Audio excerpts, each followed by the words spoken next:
मान्य सदस्यहरू, अब सुन्ने समयको कार्यक्रम प्रारम्भ हुन्छ। सुन्ने समयमा बोल्न चाहनुहुने मान्य सदस्यहरूको लागि 1 मिनेटको समय निर्धारण गरिएको छ। सर्वप्रथम मान्य सदस्य बलावती शर्मा।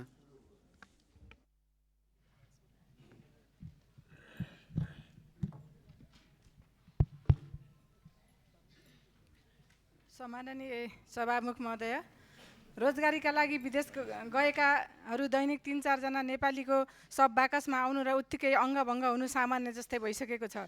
एकातिर युवाहरू ज्यान गुमाउन बाध्य छन् भने अर्कोतिर विदेश जानु अघि नै स्वदेशमै गैर ब्याङ्किङ कारोबारका माध्यमबाट हजारौँ दाजुभाइ तथा दिदीबहिनीहरू ठगिएका छन्।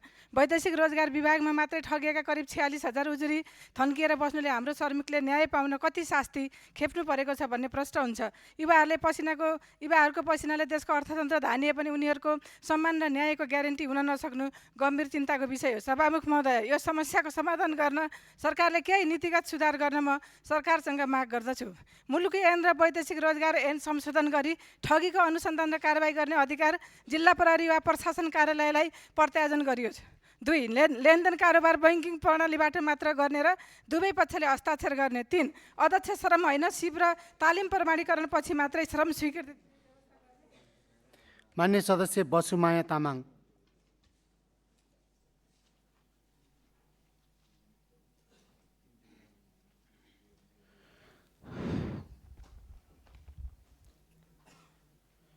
सम्मानीय सभामुख महोदय, आज म कुनै राजनीतिक पक्ष वा विपक्षको तर्फबाट होइन, एउटा आम साधारण नागरिकको पीडा र आवाज लिएर यस सम्मानित सदनमा उभिएको छु।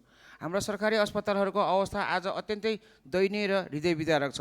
इमर्जेन्सीमा पुग्दा बिरामीहरू भुइँमा र गल्लीहरूमा लथालिङ्ग अवस्थामा छटपटाइरहेका भेटिन्छन्। एउटै बेडमा 3-4 जना बिरामी राखेर उपचार गराउनु पर्ने बाध्यता छ भने कयौँ गरिब नागरिकहरूको समयमा उपचार र बेड नपाएर अस्पतालकै आँगनमा तडपी ज्यान गुमाउनु परेको अवस्था छ।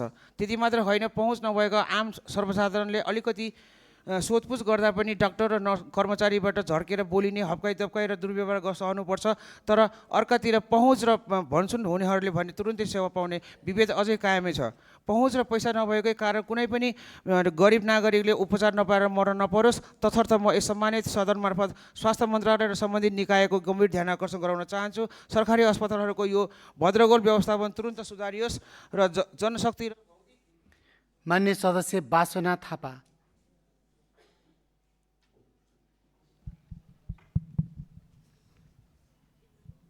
सम्माननीय सभामुख महोदय, जनताले राहत पाउँदैनन्, सिटामोल पाउँदैनन्, सुत्केरीले समयमा अस्पताल पाउँदैनन्। काठमाडौँको मिनरल वाटर र जारको पानीमा हुर्किएका मन्त्री कर्णाली पुग्दा पानी र खानपान पचाउन नसकेपछि लाखौँ खर्च गरेर हेलिकप्टरमा काठमाडौँ ल्याइन्छ। प्रधानमन्त्री काठमाडौँ ल्याउन 30-35 लाख खर्च गर्न सक्ने सरकारले 3 लाख खर्च गरेर जनतालाई राहत पुर्याउन सक्दैन। बिहान बेलुकाको छाक टार्न समेत कठिन भएका नागरिकलाई 1 सिलिन्डर ग्यास समेत राज्यले दिन सक्दैन। सभामुख महोदय, यो कस्तो सुशासन हो? सरकार कान खोलेर सुन्नुहोस्।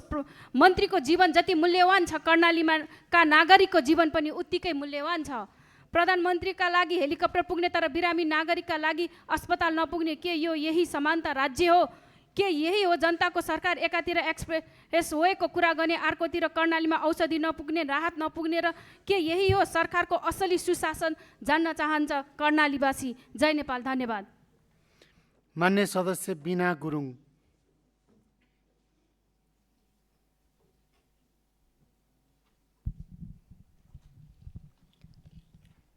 सम्माननीय सभामुख महोदय, व्यापार र पसलहरू हाम्रो अर्थतन्त्रको महत्त्वपूर्ण हिस्सा हुन् र यस डिजिटल युगमा यस्ता व्यवसायहरू भौतिक स्थानबाट अनलाइन माध्यममा रूपान्तरण भएका छन्। यो हाम्रो अर्थतन्त्रको लागि सकारात्मक कदम भए तापनि यस परिवर्तनसँगै विभिन्न चुनौतीहरू पनि देखा परेका छन्।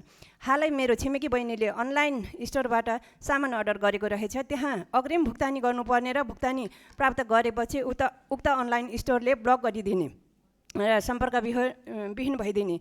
यस घटनाको केही समयपछि अन्य धेरै मानिसहरू भेटेँ जसले सेम प्रब्लम फेस गरिरहेको भेटेँ। हेर्दा सामान्य लाग्छ र सम्बन्धित निकायले पनि थोरै रकम भएकाले त्यति सिरियसली लिनु हुँदैन। सामाजिक सञ्जालमा यस्तो स्क्याम गर्ने पेज थुप्रै रहेका छन् जसलाई नियन्त्रण र नियमन गर्नु अति आवश्यक छ। त्यसैले म आज सभामुख महोदय मार्फत सम्बन्धित मन्त्रालय र निकायहरूलाई यसरी दिनहुँ जनताको मेहनतको रकम ठगी गर्ने अनलाइन स्टोरहरूलाई नियमन र कानुनी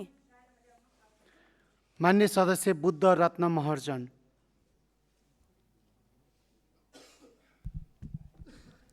सम्मानीय सभामुख महोदय, विपद परेको बेला जनताले सरकारको कार्यालय खोज्दैनन्, आफ्नो जनप्रतिनिधिको फोन नम्बर खोज्छन्। राति 11 बजे फोन आउँछ, माननीयज्यू सब घाटसम्म लैजाने बाटो छैन। बिहान अभिभावकको फोन आउँछ, बच्चाहरूको विद्यालय जाने बाटो 10 दिनदेखि बन्द छ। किसानको गुनासो आउँछन्, दुध बजार पुग्न नसकेको 15 दिन भयो। हामी सम्बन्धित निकायसम्म समय नै गर्छौँ, जवाफ आउँछ काम हुँदैछ तर जनताका लागि हुँदैछ पर्याप्त छैन। उहाँहरूलाई बाटो खुलेको, उद्धार भएको र जीवन सहज भएको परिणाम चाहिन्छ। त्यसैले विपदको समयमा तत्काल परिचालन गर्न सक्ने बजेट, तत्काल उद्धार गर्न सक्ने संयन्त्र र तत्काल निर्णय गरेर काम सम्पन्न गर्ने स्पष्ट व्यवस्था हुनुपर्छ। सांसद स्वयं पनि त्यो संयन्त्रसँग प्रत्यक्ष जोड्नुपर्छ, किनकि जनताको दुःख सुन्ने अधिकार मात्र होइन, त्यो दुःखको समाधान खोज्ने जिम्मेवारी पनि जनप्रतिनिधिको। धन्यवाद। मान्य सदस्य बुद्धि प्रसाद पन्त।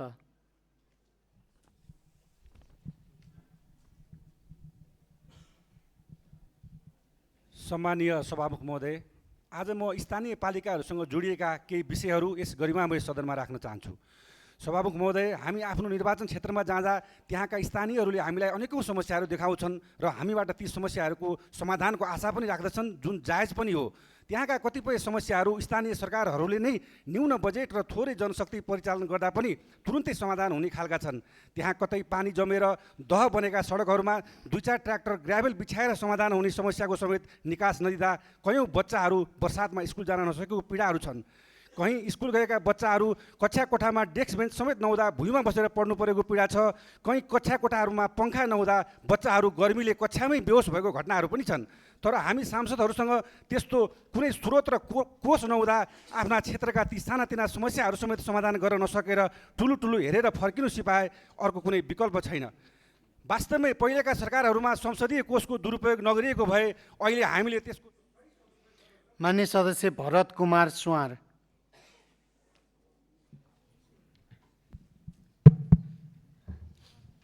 सम्माननीय सभामुख महोदय, हामी विकट सुदूरपश्चिमका जनता, त्यसमा पनि विकट पहाडी अछाम जिल्लाका 2015 सालमा एउटा हाम्रो अछामका समाजसेवी युद्धवीर साउदले राजा महेन्द्रसँग दर्शन भेटमा भन्नुभएको थियो, सरकार अछामीको डोको कत्रौँ, डोकोभित्र पोको कत्रौँ, पोकोभित्र होलो कत्रौँ भने चाहिँ आज हामी अछामी जिल्लाका राजधानीमा त यस्ता ठुला विकराल समस्याहरू छन् भने अछाम जस्तो विकट पहाडी जिल्लामा कति समस्या छन् त्यो कल्पनाभन्दा बाहिरको कुरा हो।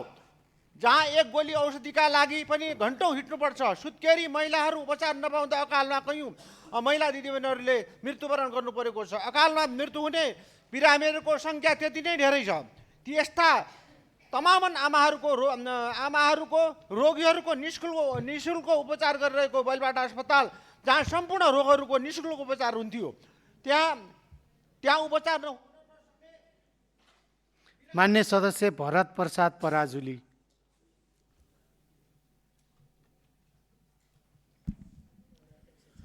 सम्माननीय सभामुख महोदय, हाम्रो देशमा केही गर्छु भन्ने मान्छेहरूको आलोचना हुन्छ। यही आलोचनाको शिकार वर्तमान सरकार पनि भएको छ। सम्माननीय प्रधानमन्त्रीज्यू यो देशको मुहार परिवर्तन गर्छु भनेर अहोरात्र खटेर देशको काम लागि काम गर्नुभएको छ, तर चौतर्फी रूपमा उहाँकै आलोचना हुन्छ।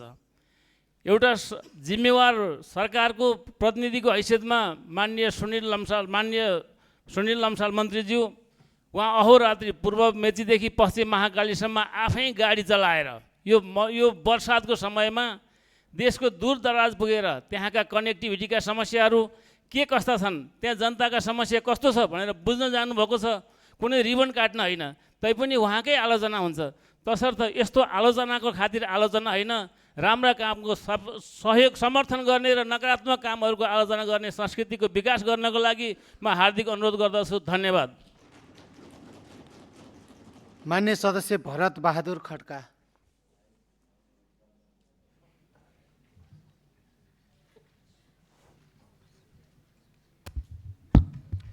सभामुख महोदय, नेपाल सरकारले सरुवा रोग रोकथाम गर्न भनी दिपायल सिलगढी नगरपालिकाको ग्वालासैनमा रु 22 करोडको लगानीमा 50 बेडको सरुवा रोगको अस्पताल भवन निर्माण भयो।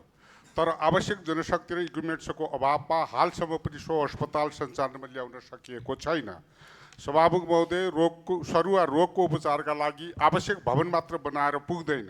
त्यहाँ चिकित्सक तथा स्वास्थ्य कर्मीको दरबन्दी, आवश्यक उपकरण, औषधि, प्रयोगशाला, अक्सिजन, आइसियु तथा अन्य अत्यावश्यक पूर्वाधारको व्यवस्था पनि हुनुपर्दछ। यसको तत्काल व्यवस्था गरी अस्पताल सञ्चालन गर्नका लागि सभामुख मार्फत म सरकारको ध्यान आकर्षण गर्न चाहन्छु। साथै डोटी जिल्लामा टेलिकमको नेटवर्क ज्यादै कमजोर छ। शिखर नगरपालिकादेखि अन्य भागमा यो समस्या ज्यादै छ। त्यसैले गर्दाखेरि म सम्बन्धित निकायलाई जोरदार माग गर्न चाहन्छु। यसलाई सहजीकरण गर्नको लागि छिट्टै यसलाई कामलाई अगाडि बढाउन। मान्य सदस्य भीम कुमारी बुढा मगर।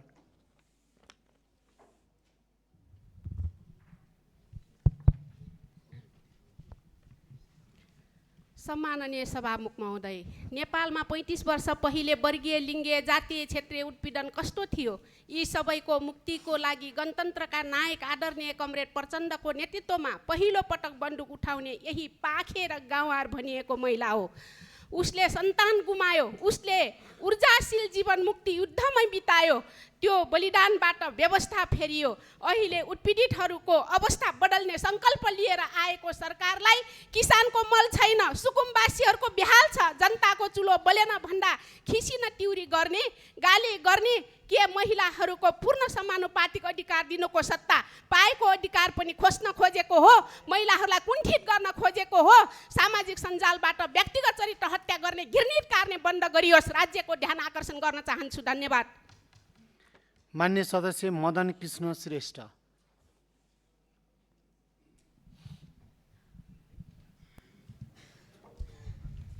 सभामुख महोदय, मनरा र हनुमन्तेको बारीले समय समयमा बस्तीमा पसेर डुबान हुन्थ्यो र त्यो दुईटै नदीलाई चाहिँ कोरिडोरको रूपमा व्यवस्थित रूपमा विकास गर्न सक्यो भने अर्नीको हाइवे, कोटेश्वर र विभिन्न जामहरू पनि खोलिन्छ र जनतालाई सुलभ रूपमा चाहिँ आवत जावत गर्न सकिन्छ। त्यस्तै ऐतिहासिक पौराणिक सहर मधेपुर थिमी, तत्कालीन थिमी नगदेश बोरेमा स्ववासी त्यहाँ नापिनै भएको छैन, नापिनै छुट्टा, ब्लक नापिनै छुट्टा छ। मननगर प्रमुख हुँदाखेरि सुरु भएको, अहिले लाल पूर्जा वितरण गरेको छ। अन्तिम लाल पूर्जा वितरण गरेको छ केही वडामा। त्यसको लागि सुखद कुरा हो। त्यसको लागि सबै लाग्नुभएको लाल पूर्जा वितरण गर्नुभएको कार्यालयहरूलाई धन्यवाद दिन्छु। हस्त धन्यवाद। मान्य सदस्य मनमाया विक। सम्माननीय सभामुख महोदय, आज म यो सम्मानित सदनमा पूर्वको प्राकृतिक सुन्दरताको राजधानी धनकुटाको एउटा विपदको विषय राख्न चाहन्छु।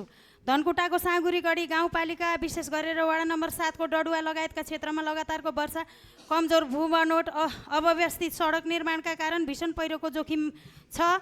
त्यहाँ 120 भन्दा बढी परिवार पहिरोको जोखिममा छन् भने 1 दर्जनभन्दा बढी घर परिवार घरबार छाडेर विस्थापित भइसकेका छन्। वर्षा जारी रहेकाले सिङ्गो बस्ती नै बग्ने त्रासले सर्वसाधारण रातभर जागरमा बस्छन्। पहिरोको उच्च जोखिममा रहेका परिवारलाई तुरुन्त सुरक्षित स्थानमा स्थानान्तरण गरी राहत पाल खाद्यान्नको व्यवस्था गरियोस्। विज्ञ टोली खटाएर प्राविधिक अध्ययन गरी दीर्घकालीन भू संरक्षण तथा बस्ती पुनर्वासको एकीकृत योजना ल्याइयोस्। गाउँपालिकाको एक्लो प्रयासले मात्र यो विपद व्यवस्थापन बस्ती स्थानान्तरण सम्भव देखिँदैन। त्यसैले म नेपाल सरकार, गृह मन्त्रालय, राष्ट्रिय विपद जोखिम न्यूनीकरण तथा व्यवस्थापन प्राधिकरणको ध्यान आकर्षण गराउन चाहन्छु। धन्यवाद। जय नेपाल।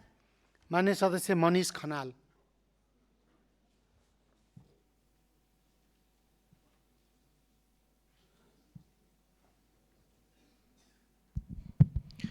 सम्माननीय सभामुख महोदय, नवलपुर जिल्ला हुप्सेकोट गाउँपालिका वडा नम्बर 5 राम्चेका 42 घरधुरी पहिरोको उच्च जोखिममा रहेको तर्फ सरकारको ध्यान आकर्षण गराउन चाहन्छु। केरुङ्गे खोलाको मुहानको रूपमा रहेको राम्चे पहिरोले सधैँभरि दुःख दिँदै आएको छ। 2076 साल भदौ 12 गते नै राम्चेबाट अन्यत्रै सार्ने गरी एकीकृत नमुना बस्तीको तामझाम साथ उद्घाटन भएको भए पनि हालसम्म कुनै कार्य हुन सकेको छैन। 2078 सालमै गरिएको भौगोलिक अध्ययनले यो क्षेत्रलाई उच्च जोखिमयुक्त घोषणा गर्दै बसोबास नगर्न सुझाव दिएको थियो, तर हालसम्म पनि हामीले कुनै कार्य गर्न सकेका छैनौँ।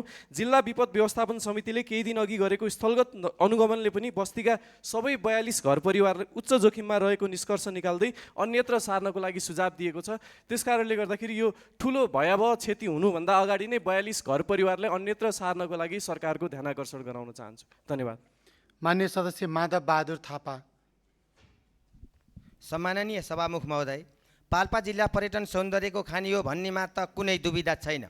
जबकि पाल्पा दरबार, भगवती मन्दिर, श्रीनगर, ऋषिकेश मन्दिर, रानी महल जस्ता धेरै पर्यटन केन्द्रहरूको गहनाले सजिएको छ। यसैबीच महत्त्वपूर्ण गहनाको चिन्ता लागेर आज गुहार माग्न जनताले पठाउनु भएको छ। सम्माननीय सभामुख महोदय, अविरल वर्षाका कारण हाम्रो रानी महल दरबार र वरिपरिको बस्ती डुबानमा पर्यो, जसका कारण पाल्पाली जनता चिन्ताले मलिन हुनुभयो। कतै हाम्रो रानी महलको अस्तित्व त हराउँदैन, पर्यटन आगमनमा ठुलो धक्का त लाग्ने होइन भनी सरकारी निकायमा रानी महल बचाऊ बचाऊ भनी फोन खट्काइरहनु भयो। अन्तमा सभामुख भयो, जनताको मलिन अनुहार सम्झेर बोल्दैछु, ए सरकार मेरो रानी महल बचाइदेऊ। मेरो शब्द हो जाल होइन, पाल्पाली जनताको चित्कार हो भन्दै जसरी भए पनि यो वर्ष काली गण्डकीको बाढी रोक्न, तटबन्धन र बाटो निर्माणका लागि सभामुख मार्फत सरकारसँग हार गुहार गर्दछु। धन्यवाद। मान्य सदस्य मोहनलाल आचार्य।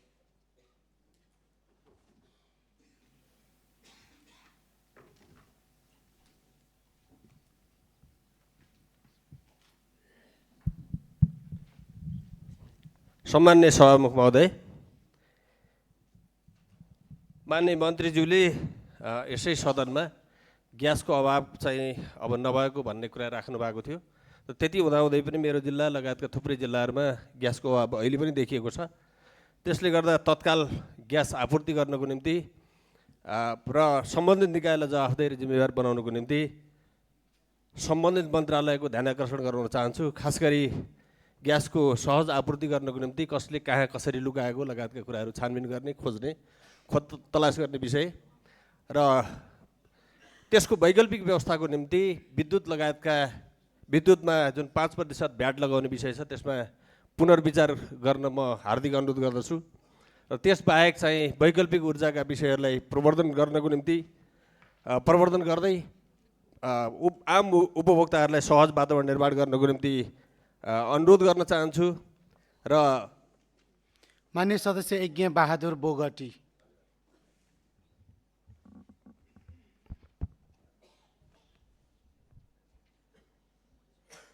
सम्माननीय सभामुख महोदय, अछामको चौरपाटी गाउँपालिका 6 दुनी शेल्पाखाका निवासी 19 वर्षीय नवीन आउजीलाई मिति 2083 साउन 25 गते घर नजिकै भालुले आक्रमण गरी गम्भीर घाइते बनाएको घटनाप्रति दुःख व्यक्त गर्दछु। उहाँको शीघ्र स्वास्थ्य लाभको कामना गर्दै सम्पूर्ण उपचार खर्च तथा उचित राहत क्षतिपूर्तिको व्यवस्था गर्न र बस्ती आसपास बढ्दो वन्यजन्तुको जोखिम न्यूनीकरण गर्न सरकारको गम्भीर ध्यान आकर्षण गराउन चाहन्छु। त्यस्तै आज देशभरको भान्सासँग जोडिएको ग्यासको समस्या गम्भीर बनेको छ। सभामुख महोदय, सरकार भन्छ ग्यास पर्याप्त छ, तर नागरिक रित्तो सिलिन्डर बोकेर लाइनमा छन्। आयात भइरहेको भनिएको ग्यास बजारमा सहज रूपमा किन पुगिरहेको छैन? सरकारको तथ्य सही हो कि जनताको दुःख सही हो? सभामुख महोदय, जनताको चुलो नबल्ने अवस्थालाई सामान्य नठानियोस्। ग्यासको आपूर्ति तत्काल सहज र नियमित बनाउन। मान्य सदस्य रचना खतिवटा खत्री।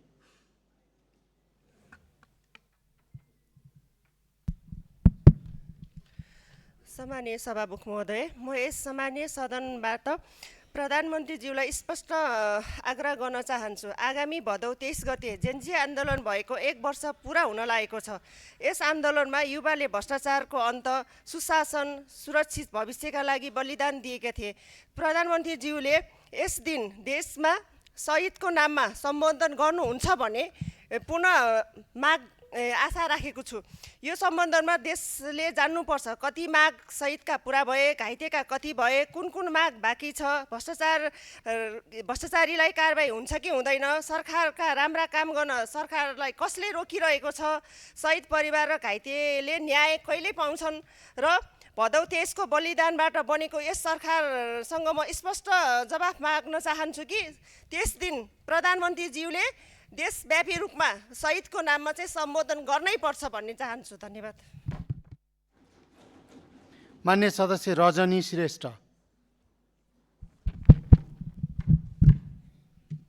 सम्माननीय सभामुख महोदय, मैले यस गरिमामय सदनमा पटक पटक इलाम चुलाचुलीका नागरिकको नागरिकता बनाउनको लागि करिब 110 किलोमिटर यात्रा गर्नुपर्ने बाध्यताको विषयमा आवाज उठाइरहेको छु। वर्षायामको समय पनि जोखिमपूर्ण बाटो हुँदै नागरिकता बनाउनकै लागि कहिलेसम्म शास्ति भोग्नुपर्ने हो? सदनमा मैले आवाज मात्रै उठाउनु पर्ने हो कि समाधान पनि हुने हो? इलाका प्रशासन कार्यालय तत्काल स्थापना गरियोस् सभामुख महोदय। त्यसै गरी इलाम चुलाचुली आधारभूत अस्पताल 24 घण्टा सेवा उपकरण लगायतका विषयमा पनि आवाज उठाइरहेको छु। यस विषयमा स्वास्थ्य मन्त्रालयमा कुरा गर्दाखेरि प्रदेश सरकारले हेर्ने हो भन्ने जवाफ दिन्छन्। प्रदेश सरकारलाई कुरा गर्दाखेरि प्रदेश सरकारले चाहिँ ठोस जवाफै दिँदैनन्। यस कारणले गर्दाखेरि आखिर जवाफ यसको जिम्मेवारी कसको हो? रातको समयमा गर्भवती महिला बालबालिका। मान्य सदस्य रत्ना कुमारी थापा।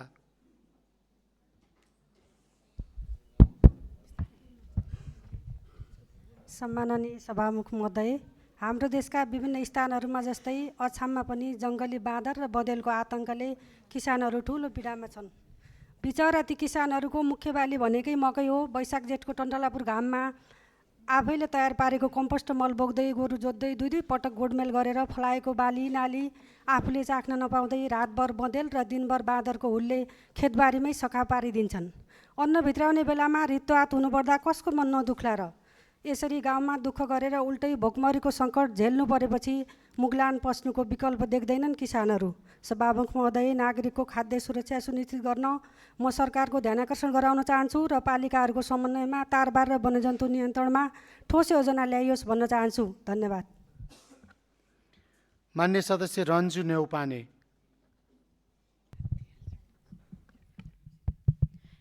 सम्माननीय सभामुख महोदय, 1 मिनट 3वटा विषय छन्। मेरो क्षेत्र काठमाडौँ क्षेत्र नम्बर 1 को थापाथली प्रसुति गृह पछाडि 4 प्रशोधन केन्द्र बन्न लागेको छ अरे।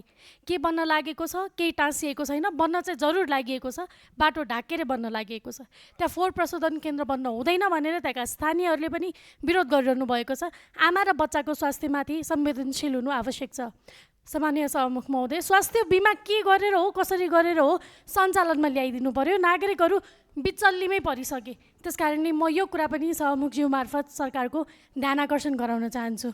र अन्त्यमा नेपाल राष्ट्र ब्याङ्कमा सुन थियो, कान मेरो बुच्चै भने जस्तै नेपाल राष्ट्र ब्याङ्कमा सुन धितो राखेर पैसा लिनुभएकाहरूले भाद्र 24 गते जुन सुनहरू लुटियो त्यस पछाडि सुन पनि पाउनु भएको छैन, सुनको बजार दाम पनि पाउनु भएको छैन।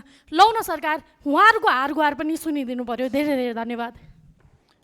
मान्य सदस्य रबिन महतो। सम्मान्य सभामुख महोदय, संविधानको धारा 35ले प्रत्येक नागरिकलाई निःशुल्क स्वास्थ्य सेवा पहुँचको हक दिएको छ।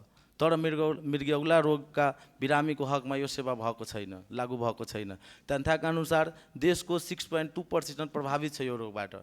सभामुख महोदय, मध्य प्रदेशको मध्य भागमा सर्लाही जिल्ला पर्दछन्। सर्लाही जिल्लाको कुल जनसङ्ख्या 8,32,000 भन्दा पनि बढी छ। मेरो क्षेत्रमा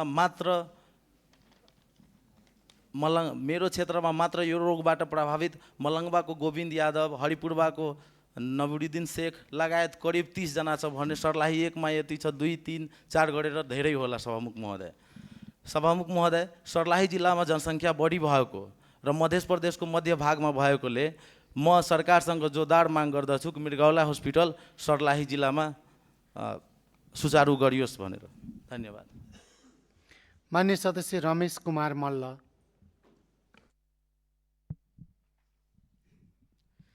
सम्मान्य सभामुख महोदय, केही सामयिक विषयमा सभामुख महोदय मार्फत सरकारको स्पष्ट जवाब चाहन्छु। सरकारले शिक्षा र स्वास्थ्यमा लगाएको कर संसदको कार्य अधिकार क्षेत्रलाई लत्याउँदै मध्यरातमा प्रधानमन्त्रीको फेसबुक मार्फत फिर्ता लियो।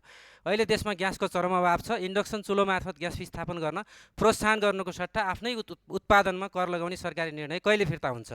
पश्चिम सल्यान लामो खडेरीमा छ। भेरी नदीको पानी लिफ्ट गरेर सिँचाइ गर्ने सम्भावनालाई सरकारले प्राथमिकता दिनुको सट्टा भेरी कोरिडोर आयोजनाको कार्यक्षेत्रबाट सल्यानका 3 पालिका हटाएको छ। कार्यान्वयनमा रहेका योजनाको बजेट घटाएको छ। मैले यस विषयमा सभामुखजी मार्फत सरकारको ध्यानाकर्षण गराइसकेको छु। सरकार जनताको यो आवाज सम्बोधन हुन्छ कि हुँदैन? गाउँमा किसानका उत्पादनमा राति बँदेलको र दिनमा बाँदरको रात छ। धपाउन जाँदा किसानमाथि नै आक्रमण भइरहेको छ। लामो समयदेखि उठेको यो समस्या समाधानका लागि बँदेल बाँदर लगायतका वन्यजन्तु नियन्त्रणको ठोस कार्यान्वयन योग्य योजना सरकारसँग के छ? धन्यवाद। माननीय सदस्य रमेश कुमार सापकोटा।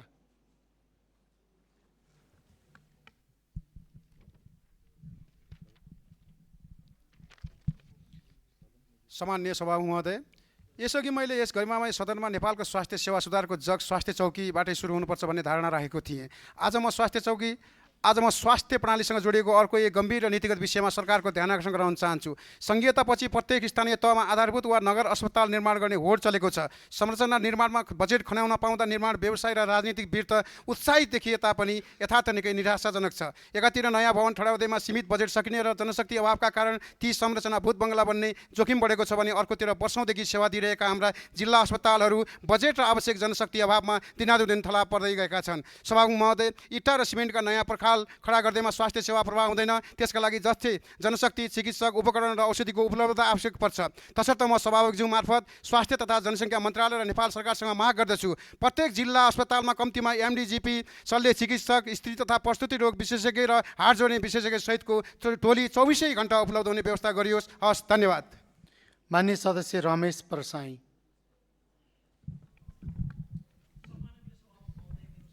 युट्युबमा अस्पतालको समाचार बनायो, 500 भ्यू आयो, सेलिब्रिटीका लफडा सुनायो, लाखौँ लाइक पायो। समाजमा कहिलेकाहीँ नेगेटिभिटी यति छिटो फैलिन्छ कि राम्रा र इमान्दार कामहरूलाई त्यसले छायामा पारिदिन्छ। अहिले अर्थ मन्त्रालयले इमान्दार करदाताहरूलाई प्रोत्साहन गर्नका लागि चिट्ठा कार्यक्रमको सुरुवात गरेको छ र 33 जनाले 1 लाखदेखि 10 लाखसम्म पुरस्कार जितिसकेका छन्। म सभामुख मार्फत सम्पूर्ण आम नागरिकलाई अपिल गर्न चाहन्छु कि 100 रुपियाँभन्दा बढीको सामान किन्दा अनिवार्य बिल लिउँ, सबभन्दा राम्रो अनलाइन पेमेन्ट गरौँ। आज 100 रुपियाँको सामान किन्दा झ्याम्मै 10 लाखको चिट्ठा पर्यो भने त बिजोक रमाइलो भएन? तपाईँको र मेरो करबाटै देश चल्ने हो। धन्यवाद। माननीय सदस्य रविन्द्र पटेल। सम्माननीय सभामुख महोदय, हामी यो सदनमा कुरो राख्छौँ, सुनवाई हुँदैन, त्यसको जवाफ आउँदैन, दिनभरि करायो दक्षिणा हरायो जस्तै हुन्छ। सम्माननीय सभामुख महोदय, 21 दिनदेखि रुपेश बैठा सवारी झुठा मुद्दामा थुनिएको था। के यो देश दलित र गरिबको छैन? सम्माननीय सभामुख महोदय, पुलिसको वर्दी लाएर हत्या गर्न पाइन्छ? यति हो सम्माननीय सभामुख महोदय। माननीय सदस्य राजकिशोर महतो।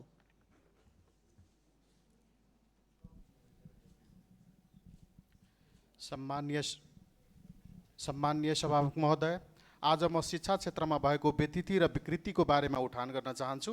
नेपालकै दोस्रो पुरानो विद्यालय धनुषाको छिरेसर मावि सम्भावना तथा सुशासनको पथमा हिँडेको सरकारसँग आफ्नो न्यायको लागि वर्षौँदेखि पर्खेर बसिरहेका छन्। 2037 सालमा स्थापना भएको विद्यालय 2042 सालसम्म सामुदायिक विद्यालय थियो। पछि गएर केही व्यक्तिगत स्वार्थ बोकेका समाज सुधारकहरूले उक्त विद्यालयलाई गुठी हुँदै अहिले आएर व्यक्तिगत गुठीमा परिणत गरिसकेका छन्। तसर्थ उक्त छिरेसर माविलाई उचित न्याय दिई वर्षको करिब 10 करोड आम्दानी रहेका उक्त ऐतिहासिक विद्यालयलाई स्तर उन्नति गरी स्नाकोत्तरसम्मको अध्ययन अध्यापन हुने गरी नेपाल सरकारलाई आफ्नो अधीनमा ल्याउनका लागि सम्मान्य सभामुख मार्फत सरकारलाई ध्यान आकर्षण गराउन चाहन्छु। साथै जनकपुर उपनहार परकालमा वर्षा भएपछि सहर नै डुबानमा पर्ने गरेको छ, जसले गर्दाखेरि विद्यालय गएका बालबालिकाहरू घर फर्किँदा जुत्ता फुकालेर फर्किनुपर्छ। माननीय सदस्य राजन गौतम।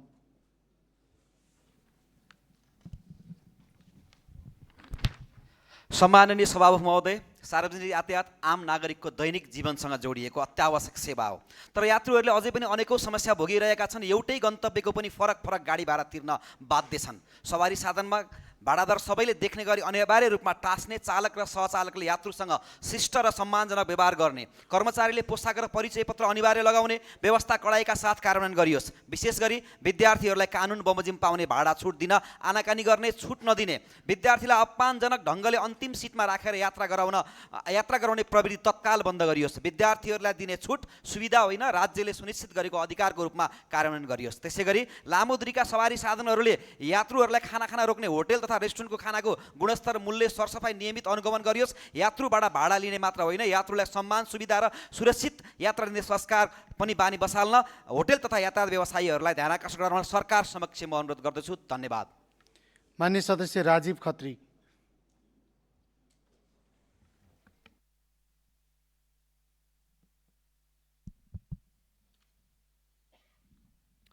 सम्माननीय सभामुख महोदय, भक्तपुर घुम्न जाँदा दरबार स्क्वायरभन्दा पहिला जो कोहीले राधे राधे चोकमा वर्षौँदेखि खण्डर बनेर मौन उभिएको भवन देख्नुहुन्छ।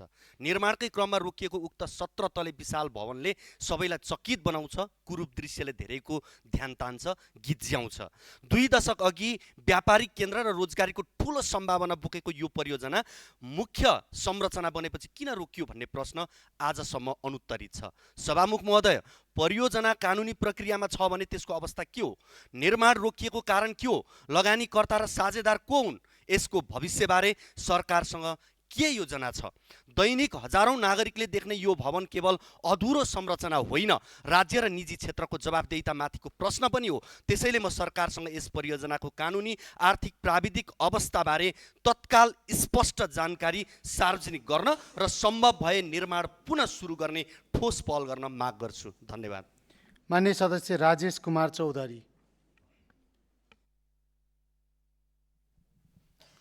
सम्माननीय सभामुख महोदय, म मेरो क्षेत्र नम्बर 1 का जनताले भोगिरहेका गम्भीर समस्याप्रति सरकारको ध्यान आकर्षण गराउन चाहन्छु।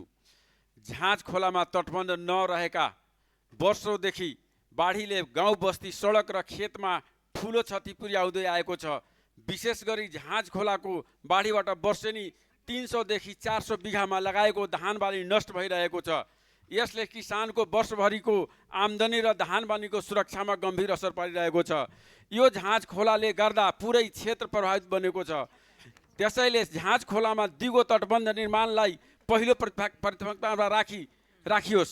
साथै प्रभावित किसानलाई उचित क्षतिपूर्ति, सिँचाइ, मलखाद, आवश्यक राहतको व्यवस्था गरियोस्।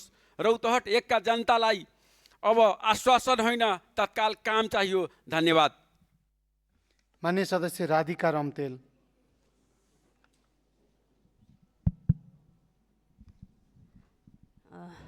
सम्माननीय सभामुख महोदय, शरीरको घाउ देखिन्छ, मनको घाउ देखिँदैन हो। आज म मानसिक स्वास्थ्यको यही मौन पीडाको कुरा गर्न चाहन्छु।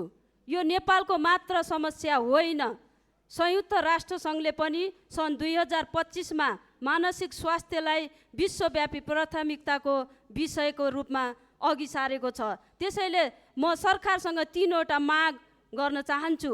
पहिलो, हरेक स्थानीय तहमा सहज र गोप्य मानसिक स्वास्थ्य परामर्श सेवा तत्काल विस्तार गरियोस्। दोस्रो, हरेक विद्यालयमा नियमित सामाजिक परामर्श व्यवस्था गरियोस्। तेस्रो, मानसिक स्वास्थ्य उपचारलाई स्वास्थ्य बिमामा प्रभावकारी रूपमा समेटियोस् र सुलभ रूपमा लागू गरियोस् भन्न चाहन्छु। हवस्, धन्यवाद। मान्य सदस्य राम लामा।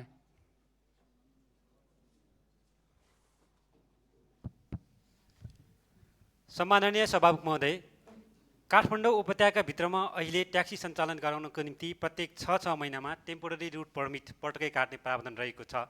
तर काठमाडौँबाट काभ्रे पलाञ्चोक जिल्लाका प्रमुख सहरहरू बनेपा, धुलिखेल, पनौती, पाँचखाल, दोलाघाटमा जानु पर्यो भने सल्लाहगारी स्थित यातायात व्यवस्था कार्यालयमा गएर प्यासेन्जरलाई ट्याक्सीभित्र राखेर ड्राइभर आफै चाहिँ कार्यालयमा गएर पटकै काट्नुपर्ने प्रावधान रहेको छ। तर त्यो पटकेको भ्यालिडिटी भनेको जम्मा 1 राउन्ड ट्रिपको हुँदो रहेछ।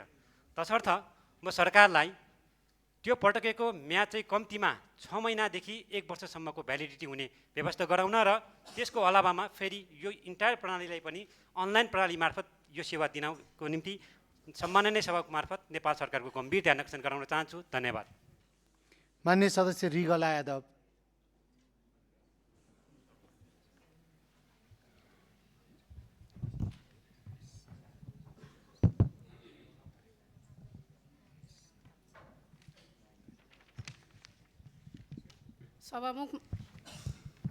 सभामुख महोदय, पश्चिम नवलपरासी सहित तराईका विभिन्न जिल्लामा विशेष गरी हुलाकी सडकदेखि दक्षिणी क्षेत्र र भारतीय सीमावर्ती क्षेत्रमा वर्षौँ अघि निर्माण गरिएका खानेपानीका ट्याङ्की तथा पूर्वाधार अहिले पनि सञ्चालनमा नआउँदा सरकारी लगानी उपयोगविहीन बनेको छ। शुद्ध खानेपानीको अभावमा त्यहाँका नागरिक ह्यान्डपाइपको आर्सेनिकयुक्त पानी खान बाध्य छन्। तर पछिल्लो समय ह्यान्डपाइपबाट समेत पानी आउन छोडेपछि खानेपानीको गहिरो सङ्कट निम्तिँदै गएको छ। आयोजना निर्माणपछि सञ्चालन, मर्मत, सम्भार र व्यवस्थापनको जिम्मेवारी स्पष्ट नगर्ने तथा समस्या देखिएपछि पनि समाधानमा ढिलाइ गर्ने प्रवृत्तिले सरकारी लगानीको औचित्यमाथि नै प्रश्न उठाएको छ। खानेपानी जस्तो आधारभूत आवश्यकतामा देखिएको लापरवाहीप्रति सरकारको गम्भीर ध्यानाकर्षण हुनु आवश्यक छ। खानेपानी आयोजना सञ्चालनमा आउन नसक्नुको कारण पहिचान आवश्यक बजेट व्यवस्थापन र सम्बन्धित निकायबीच समन्वय गरेर तत्काल आयोजना सञ्चालनमा ल्याई नियमित खानेपानी। मान्य सदस्य रिना उप्रेती।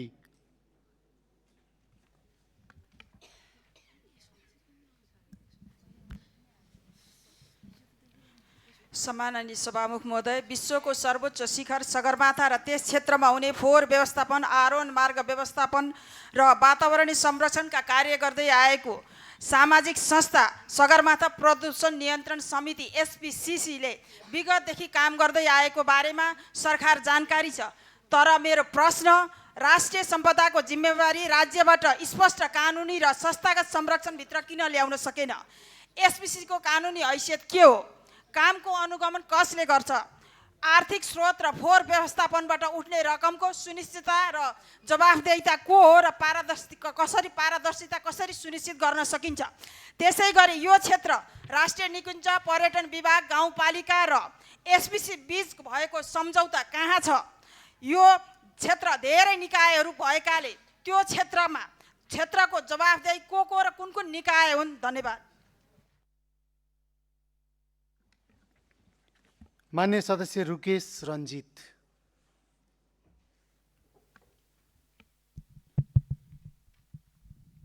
सम्माननीय सभामुख महोदय, भक्तपुर स्थित शहीद धर्मभक्त राष्ट्रिय मानवअङ्ग प्रत्यारोपण केन्द्र देशकै विशिष्टकृत स्वास्थ्य संस्था हो। तर विडम्बना, अरूलाई जीवनदान दिने यो केन्द्र आफै भेन्टिलेटरमा छ। केन्द्रमा 70% भन्दा बढी जनशक्ति करारमा कार्यरत छन्। यसले सेवा, स्थायित्व, वृत्ति विकास र दक्ष जनशक्तिको मनोबलमा गम्भीर असर परेको छ। त्यसैले तत्काल ओएनएम सर्वेक्षण गरी आवश्यक दरबन्दी स्वीकृत गरेर स्थायी पदपूर्ति प्रक्रिया अघि बढाइयोस्। त्यस्तै स्थान अभावमा केन्द्र साँगुरिँदै गएको छ। चाँगुनारायण नगरपालिकामा जग्गा हस्तान्तरण भइसकेको अवस्थामा सोही जग्गामा आधुनिक अस्पताल भवन निर्माण यसै आर्थिक वर्षभित्र सुरु गरियोस्। करोडौँको क्याटल्याब मेसिन समेत पूर्वाधार र जनशक्ति अभावमा प्रयोगविहीन छ। आइसियु, इमर्जेन्सी तथा सिसियु सेवा विस्तार गरी तत्काल पूर्ण रूपमा क्षमतामा यसलाई सञ्चालन गरियोस्। अन्ततः यस केन्द्रलाई दक्षिण एसियाकै नमुना स्वास्थ्य विज्ञान प्रतिष्ठानका रूपमा विकास गर्न। मान्य सदस्य रुक्मिनी देवी कोइराला।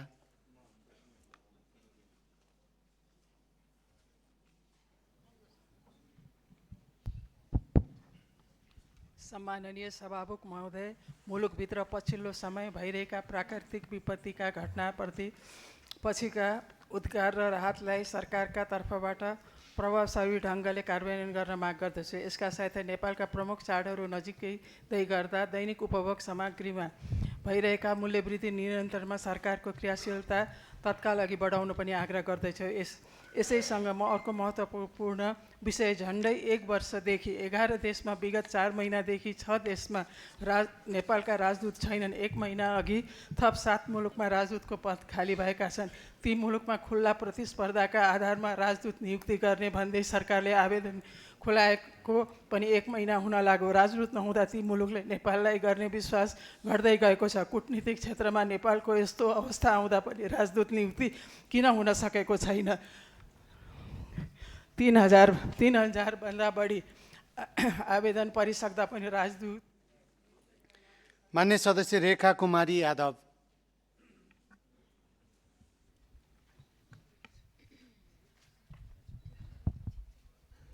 सम्माननीय सभामुखज्यू, माननीय ऊर्जा मन्त्रीजीले अहिले नेपाल अरबौँ रुपैयाँको विद्युत निर्यात गर्न सक्ने अवस्थामा छ भन्नुभएको छ। खुसी लाग्यो। यो विगत 35 वर्षको उपलब्धि हो, तर सँगै यस्तो प्रचण्ड गर्मीमा तराई मधेसको जनता घन्टौँ विद्युत कटौती सहन बाध्य छन्। घरमा बालबालिका वृद्ध वृद्धा छन्, विद्यार्थी छन्, पढ्न पाएका छैनन्, किसानले समयमा सिँचाइ गर्न पाएका छैनन्, उद्योग व्यवसायमा विद्युत नहुँदा उत्पादन रोजगारीमा असर परेको छ र 40 डिग्रीमा जनता बस्न बाध्य भएका छन्। सम्माननीय सभामुखज्यू, तराई मधेसमा भइरहेको अनियमित विद्युत कटौती बारे स्पष्ट जवाब सरकारले संसदलाई दिनुपर्छ। विद्युत कटौती तत्काल अन्त्य गरी नियमित र भरपर्दो विद्युत आपूर्ति सुनिश्चित गरियोस् र यस्तो समस्या स्थायी रूपमा समाधान गर्न म सरकारसँग जोरदार माग गर्दछु। धन्यवाद। जय नेपाल। मान्य सदस्य रेणुका काउचा।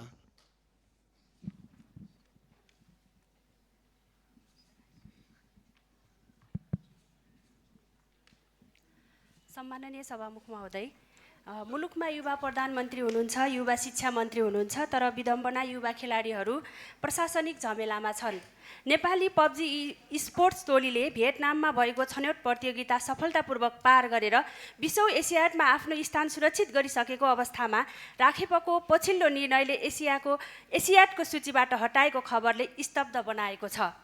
अघिल्लो संस्करणमा पदकको नजिक पुगेर इतिहास रचेका र यसपटक देशका लागि पदक जित्ने दृढ सङ्कल्पका साथ दिनरात अभ्यासमा जुटेका हाम्रा हुनहार युवा खेलाडीहरू आज प्रशासनिक खिचातानी, दुईवटा स्पोर्ट्स सङ्घहरूको विवाद र खेलकुद निकायहरूको गैर जिम्मेवारी नीतिका कारण अदालतको ढोका ढकढकाउन बाध्य हुनु अत्यन्तै दुःखपूर्ण छ। म यस सम्मानित सदन मार्फत खेलकुद मन्त्रालय र राहेपको ध्यान आकर्षण गराउन चाहन्छु। युवाहरूको मेहनत, पसिना र देशको सम्मानमाथि यसरी खेलबाड गर्न पाइँदैन। छनौट भइसकेको पब्जी टोलीलाई तत्काल एसियाडमा सहभागी